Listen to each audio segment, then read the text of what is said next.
मैं major general Rajendra Singh Thakur, सेवानिवृत्त, ग्राम गड़ौरा खांडे, तहसील पटियागढ़। हाल ही में मैंने और लीना भूमरा जी जो कि पूना से आए हैं, आपके साथ मैंने गवर्नमेंट हाई स्कूल बिलानी का दौरा किया। बिलानी जेरठ और पथरिया के बीच में आता है। सड़क के बगल में ये गांव है जिसकी जनसंख्या लगभग 4500 है। और गवर्नमेंट हाई स्कूल बिलानी को देखकर, वहां पर समय बिताकर, बच्चों से मिलकर, अध्यापकों से मिलकर और स्कूल को देखकर हमको पूरा यकीन हो गया कि ये वास्तव में एक आदर्श स्कूल है। और ये भी पता लग गया कि आदर्श स्कूल बनाने में क्या क्या चीजें लगती हैं। ये गवर्नमेंट हाई स्कूल बिलानी है, 1997 से शुरू हुआ था और यहां हमने 12th के क्लास के स्टूडेंट से इंटरेक्ट किया। और गवर्नमेंट हाई स्कूल बिलानी को अच्छा बनाने में, आदर्श बनाने में वहां के टीचर्स, वहां के स्टूडेंट्स, बच्चों के माँ बाप, इन सब का बहुत बड़ा योगदान है। और उसके साथ इस स्कूल को आदर्श बनाने में योगदान है सरस्वती शिशु मंदिर बिलानी का भी, क्योंकि जो बच्चे यहां पर हाई स्कूल में पढ़ते हैं पहले सरस्वती शिशु मंदिर में पढ़ के आते हैं। और जो संस्कार बच्चों के देखे मैंने, वो मुझे पता लगा कि वो संस्कार वो सरस्वती शिशु मंदिर बिलानी में सीख के आते हैं। गवर्नमेंट हाई स्कूल बिलानी आदर्श स्कूल बनने में 5 मुख्य कारण हैं। पहला, यह स्कूल एक पुराना स्कूल है, पिछले 25 वर्षों से यह स्कूल चल रहा है और इस स्कूल को पनपने के लिए पर्याप्त समय मिला है। जैसा कि हम सभी जानते हैं, सोयाबीन या गेहूं या मसूर की खेती को होने में भी समय लगता है, लगभग 6 महीने लगते हैं। उसी तरह एक अच्छी संस्था को पनपने में टाइम लगता है, एक बच्चों की शिक्षा को पनपने में भी टाइम लगता है। दूसरा कारण है गवर्नमेंट हाई स्कूल के टीचर्स, अध्यापक, अध्यापिकाएं यहाँ के लोकल हैं अधिकतर और अपनी ड्यूटी को, अपने कर्तव्य को पूरी ईमानदारी से निभाते हैं। तीसरा कारण है गवर्नमेंट हाई स्कूल बिलानी के बच्चे जो कि पूरी मेहनत और ईमानदारी के साथ यहां पर पढ़ाई करते हैं। और चौथा कारण है इन बच्चों के माँ बाप जो कि स्कूल के टीचर्स के साथ इनका रेगुलर कांटेक्ट बना रहता है। तो ये 4 कारण हैं। और 5वां कारण है जो बच्चे यहां हैं, पढ़ने आते हैं, वो अच्छे संस्कार हैं इनके। और अच्छे संस्कार इसलिए हैं क्योंकि इन्होंने अपनी प्राइमरी और मिडिल एजुकेशन पास ही में सरस्वती शिशु मंदिर बिलानी है, तो अपने संस्कार ये यहां से सीख कर आते हैं। तो ये 5 कारण मिलकर गवर्नमेंट हाई स्कूल बिलानी को एक आदर्श स्कूल बनाया है। ये वीडियो गवर्नमेंट हाई स्कूल बिलानी के उन बच्चों को समर्पित है जिनके साथ मेरा और लीना भूमरा जी का इंटरेक्शन हुआ। तो इसलिए मैं गवर्नमेंट हाई स्कूल के उन बच्चों से जो बात हुई है उसके मुख्य अंश में दोहराना चाहता हूं। पहला, 21वीं शताब्दी में हम आज रह रहे हैं और 21वीं शताब्दी में विज्ञान का बोलबाला है। और हम चाहें तो जबलपुर से दिल्ली की फ्लाइट लेकर 1 घंटे में दिल्ली पहुंच सकते हैं और दिल्ली से हम यूरोप के किसी मुख्य देश बर्लिन या पेरिस की फ्लाइट पकड़ के 8 घंटे में वहां पर हम पहुंच सकते हैं।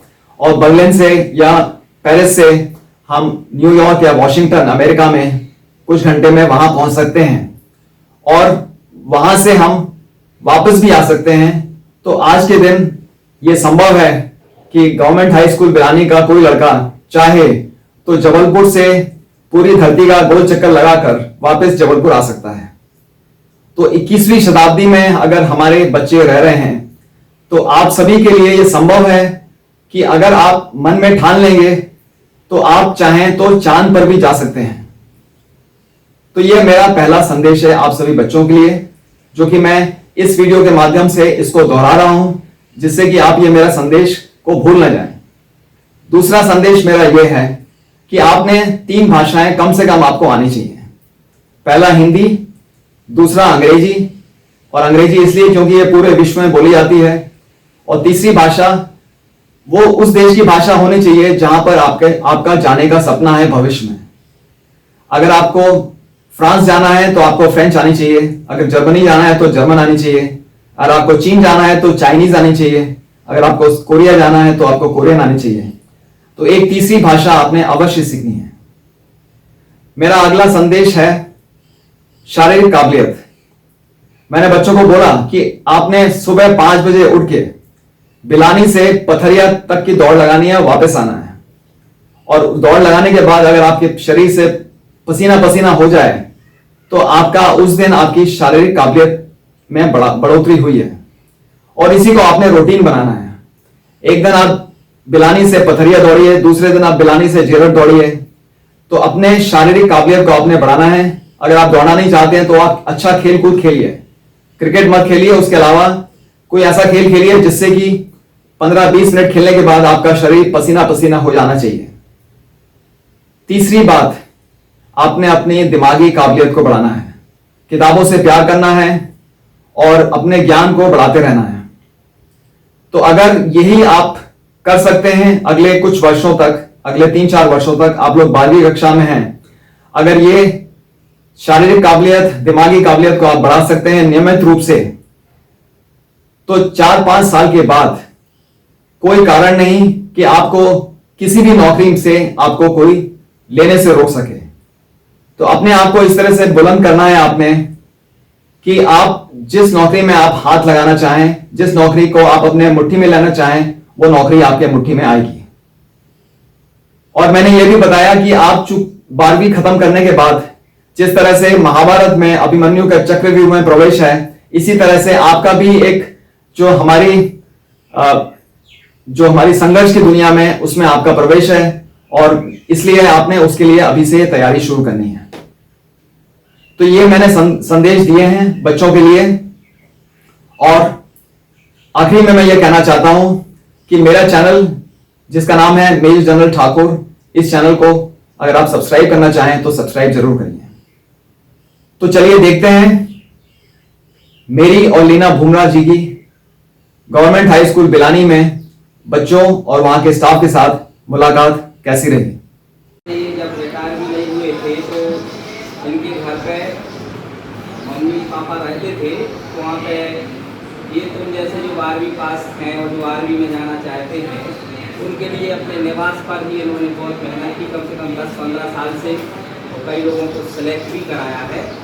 और एक अपने खर्चे पे, निजी खर्चे पे एक ट्रेनर रखे हुए थे, जो शायद यहाँ बिलानी के भी कुछ खर्चे गए थे शायद, ऐसा हमने सुना है शायद। अच्छा, अभिषेक। तो सर आपसे मिलने आए हैं और आप लोगों को मोटिवेट करने आए हैं। आपके सामने सर बेटा, मेरा नाम है मेजर जनरल राजेश सिंह ठाकुर। मैंने सेना में 42 साल गुजारे। सेना का राशन रैंक है 42 साल, और अभी 2 साल पहले रिटायर हुआ। और मेरे साथ हैं लीना भूमरा मैडम, पूना से आए हैं मैडम। और मैं आप लोगों को सिर्फ आपसे 10 मिनट बात करूँगा। पहली बात है, हम कौन सी शताब्दी में चल रहे हैं अभी? कौन सी सदी चल रही है? 21वीं सदी। 21वीं सदी में अगर आप चाहो तो जबलपुर से अगर आप फ्लाइट पकड़ते हैं, हवाई जहाज में बैठो तो 1 घंटे में आप दिल्ली पहुँच जाओगे। और दिल्ली से आप हवाई जहाज में बैठो तो आप 9 घंटे के अंदर आप पेरिस या बर्लिन पहुँच सकते हो। और फिर वहाँ से फ्लाइट पकड़ोगे तो वहाँ से आप अमेरिका जा सकते हो, न्यूयॉर्क। तो एक धरती के एक किनारे से लेकर दूसरे किनारे आप करीब 12 घंटे में जा सकते हो। और आप वही रास्ता वापसी में अपनाओगे तो आप 24 घंटे के अंदर पूरी धरती का चक्कर लगा के आ सकते हो। तो हमारा विज्ञान इतनी तरक्की कर चुका है। और 21वीं सदी में अगर आप लोग अपने मन में ठान लो कि मैंने चंद्रमा पे जाना है, तो कोई पूरे मजबूर को ऐसा नहीं है जो कि आपको रोक सके चंद्रमा में जाने से। पर आपने अपना विचार, अपने इरादे बुलंद करने, आपको पता होना चाहिए कि मैंने 12वीं के बाद क्या करना है। यहाँ से आपने दौड़ लगानी है, यहाँ से पथरिया तो वापस सुबह के 5 बजे। सुबह के 5 बजे सड़क पर कितनी गाड़ियाँ चलती हैं? कोई गाड़ी चलती है?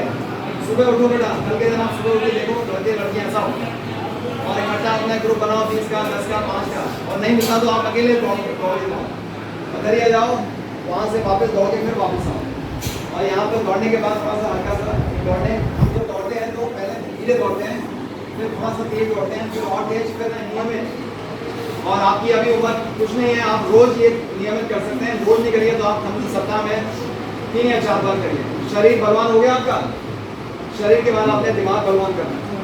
पढ़िए बेटा, जो आपको पढ़ाया गया, आपके जो सर पढ़ाते हैं, मैडम पढ़ाते हैं, उसको पढ़ना है आपने। यहाँ पर भी पढ़ना है, यहाँ पर दिमाग, यहाँ पर आपका दिमाग, अभी आप पढ़ रहे हैं तो ऐसा नहीं कि आपका दिमाग घूम रहा है, कहीं फिल्म में घूम रहा है या कहीं और घूम रहा है।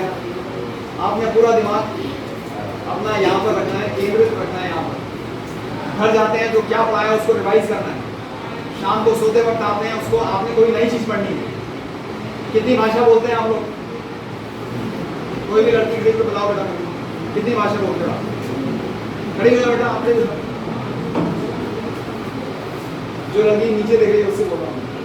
हाँ आप देखो, क्या नाम है आपका? हाँ अंजलि। तो अच्छा नाम है बेटा आपका। कितनी भाषा बोलते हो आप? हिंदी और हिंदी के अलावा हाँ अंग्रेजी। कितनी? जितनी अच्छी अंग्रेजी हिंदी बोलते हो उतनी अच्छी अंग्रेजी बोलते हो? नहीं बोलते हो। तो हिंदी, तो अगर आपसे कल के दिन कोई पूछता है तो आपने बोलना है कि मैं हिंदी बहुत अच्छे से बोलती हूँ, लिख सकती हूँ, तो बोल सकती हूँ, समझ सकती हूँ। अंग्रेजी भाषा का मुझे क्या कितना ज्ञान है, थोड़ा ज्ञान है, थोड़ा सा कम ज्ञान है, ऐसे बताना है आपको। उसके अलावा अगर आपने वास्तव में दूसरे देशों में आने वाले दिनों में सफ़र करना है, आपको एक तीसरी भाषा आनी चाहिए। और तीसरी भाषा वो होनी चाहिए, इंग्लिश तो आपने बहुत अच्छी करनी है अपनी, उसके अलावा एक और भाषा आपने सीखनी है। आप कोई सी भी भाषा सीखते हैं, आप चाहें तो आप जर्मन सीख सकते हैं, जर्मनी में बोली जाती है। चाहे आप फ्रेंच सीख सकते हैं, फ्रांस में बोली जाती है। अगर आपको यूक्रेन में जाना है जहाँ पर युद्ध खत्म होने के बाद बहुत सारे मौके मिलेंगे आप लोगों को, तो आपको यूक्रेनी भाषा सीखनी पड़ेगी। आपको चीन में नौकरी करनी है तो आपको चाइनीज सीखनी पड़ेगी। आपको कोरिया में नौकरी करनी है तो आपको कोरियन सीखनी पड़ेगी। ठीक है ना? तो एक आप तीसरी भाषा सीखना अभी से शुरू करो। जहाँ भी आपका जाने का सपना है वहाँ की भाषा सीखो। और आप अपने किताबों से आपका प्यार होना चाहिए, किताबों से प्यार होना चाहिए। नंबर आपके 80% से कम नहीं आने चाहिए। अगर आपने किताबों से प्यार हो गया और अगर आपने शरीर बलवान कर लिया तो आने वाले समय में अगले 2-3 साल के अंदर आप जिस नौकरी का अपना हाथ डालोगे वो नौकरी आपके हाथ में आएगी, मुट्ठी में रहेगी। आप वो कहावत है ना, खुद ही को कर बुलंद अब कितना, क्या है कहावत? किसी ने सुनी वो कहावत? किसी ने नहीं सुनी? खुद ही को कर बुलंद इतना कि खुदा बंदे से पूछे बता तेरी रजा क्या है। ये कि आप अपने आप को इतना बुलंद करो कि भगवान आपसे पूछे, कोई भी भगवान हो, चाहे आपका गुरु नानक हो या अल्लाह हो या राम या कोई भी भगवान आपसे पूछे कि बेटा बता तेरी इच्छा क्या है, क्या नौकरी चाहिए। आप अपने आप को इतना बुलंद करना है। ठीक है ना?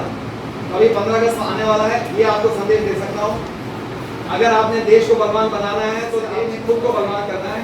अगर आपने अपने आप को बलवान कर लिया तो सही देशभक्ति होगी। ठीक है बेटा? तो अभी जो मैंने बोला है इसको एक कान से सुन के दूसरे कान से मत निकालना।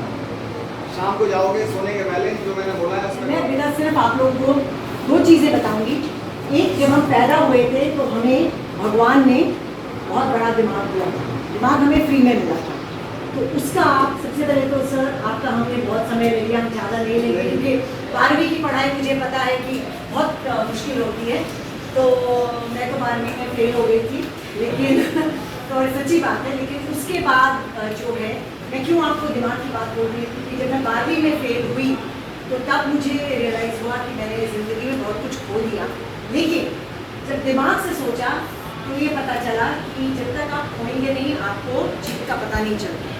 उसके बाद दिमाग से हमेशा सोचा कि हमारे पास सबके पास है, आपने सिर्फ उसका इस्तेमाल करना है। बाकी आपको जो भी नॉलेज है, जो भी सवाल जवाब होंगे, आपके गुरु हैं और आप लोग 12वीं तक पहुंच गए हैं, 50% आपने हासिल कर लिया।